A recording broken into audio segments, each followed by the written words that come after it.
Bonjour à tous. Aujourd'hui je tente un nouveau format qui s'inspire d'un youtubeur maintenant en pause qui se nomme l'ombre de la folie. Voilà. Des kisses. La collection de cailloux de mon fils. Jeune mère célibataire, j'avoue que vivre à Marseille dans les quartiers disons populaires n'est pas toujours une chose facile. Mais avec le peu d'argent que m'a laissé mon ex-copain, je n'ai pas réellement le choix. Pour mon jeune fils aussi c'est compliqué. Un peu lunatique, il a parfois beaucoup de mal à se faire des amis.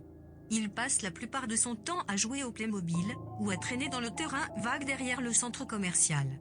Ce n'est pas très hygiénique, mais je n'ai pas le courage de l'arracher à ses aventures. Dernièrement il me rapportait parfois une ou deux pierres à la fin de sa journée, venant tout droit du terrain vague. Je n'ai pas trouvé ça étrange, qui, enfant, n'a pas collectionné les cailloux? Surtout que ceux-ci étaient en effet d'une beauté sidérante, possédant des reflets brillants, et une couleur sombre mais magnifique. Il s'amusait tant avec, même s'ils étaient sales, c'est vrai, mais c'était tellement mignon de le voir ainsi.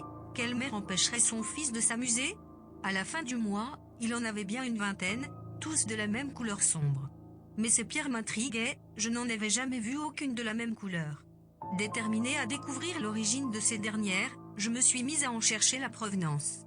J'ai d'abord cherché dans mon moteur de recherche pierre tache rouge sombre. Aucun résultat. Marseille pierre rouge sombre reflet gris, rien de convaincant non plus. Au mot-clé Marseille 16e arrondissement pierre rouge sombre, j'ai enfin trouvé plusieurs résultats, tous datés de 2004. Un nom ressortait, Ghofrane Adaoui, que j'ai d'abord pris pour le qualificatif scientifique des pierres. J'aurais préféré avoir raison. Ghofrane Adaoui est une jeune fille de nationalité française, d'origine tunisienne, tuée à coups de pierre, dont le corps fut découvert sans vie dans un terrain vague, près du centre commercial Grand Littoral, à Marseille le 19 octobre 2004. Sa lapidation la veille a suscité, après un temps d'indifférence, l'indignation sur la condition des jeunes filles des quartiers populaires en France. J'ai été incapable de faire le moindre mouvement pendant une dizaine de minutes, les yeux rivés sur mon ordinateur. Puis mon regard s'est tourné vers mon fils, jouant avec les roches cabossées. Je ne sais pas quoi faire. Je devrais livrer les cailloux à la police, et je le sais. Mais après tout, quelle mère empêcherait son fils de s'amuser?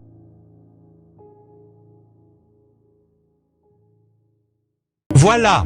J'espère que vous avez kiffouillé, moi je me suis bien marré et je pense continuer et également me diversifier car j'ai des projets pour des vidéos autres que des creepypasta. Mais elles resteront mon activité principale, ne vous inquiétez pas. Je vous aime fort. Des kisses.